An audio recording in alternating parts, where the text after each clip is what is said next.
The Isle of Dogs is only 100 metres short of having the best 4 kilometres of cycle superhighway in London. It could be beautiful, tree-lined, safe, quiet and wider than the superhighways TfL has built in central London. And it would be better separated from motor traffic than the other cycle superhighways.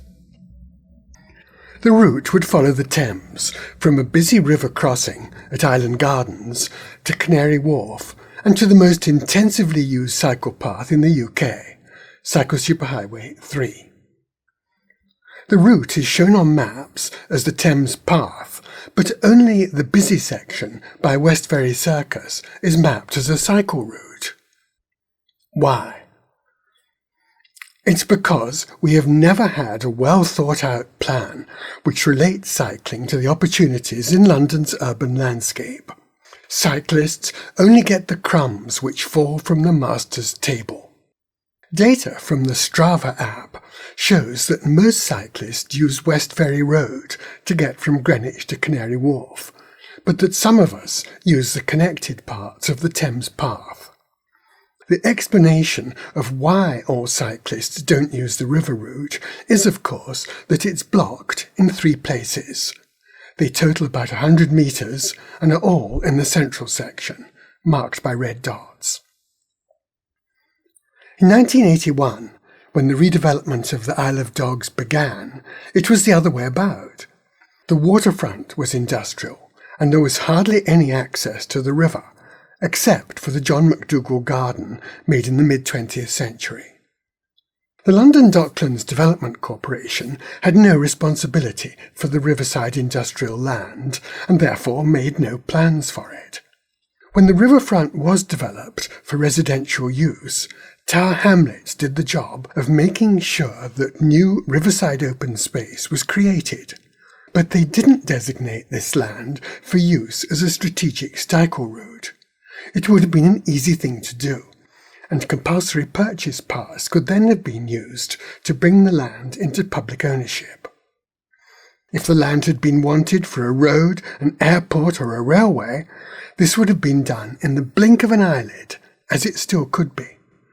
The works would comprise removal of an 18-inch thick brick wall, which I'm willing to do myself, acquisition of about 250 square metres of land in front of Vanguard self-storage, or the construction of a cantilevered path over the river at this point, and similar treatment for the land in front of the Store That self-storage warehouse.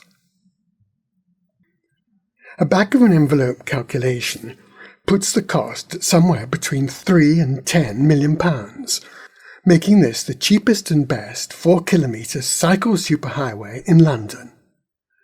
It would be shared with pedestrians, but during the morning and evening rush hours, there are few of them about. West Ferry Road is part of the ill-fated London Cycle Network. It's shown on Tower Hamlets Borough Plan, and it's shown on TfL's local cycling guide. This is despite a total lack of cycle facilities and very bad signposting. Buses, heavy good vehicles and parked cars make for risky, dirty and nasty cycling. Transport planners may think it isn't too bad, and by London standards they're right, because many signposted cycle routes are much worse. But London cannot become the great cycling city our planners and politicians speak of if this is what's on offer. Experienced, hard-bitten, young male cyclists put up with these conditions a little as their forefathers put up with conditions in the trenches. But you can't attract novice cyclists to ride to work on roads like this. They won't do it. And if you think about how easy it would be to make a 5-star cycle route just 100 metres to the west, well, it might make you cynical about promises from planners and politicians. Now, let's think about air quality. The London Air Quality Map, which uses TfL data, shows the difference between cycling on West Ferry Road, coloured yellow and red, and cycling on the Isle of Dogs Superhighway route, coloured green. Low air quality damages the lungs, reduces resistance to infection, aggravates emphysema, bronchitis, and asthma, and can cause wheezing, chest pain, dry throat, headaches, and nausea.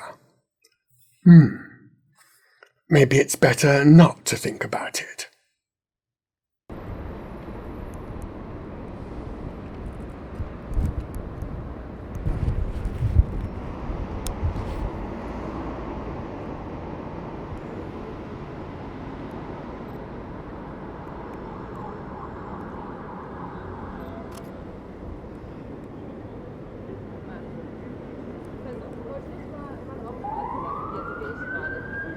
Der Verkehr,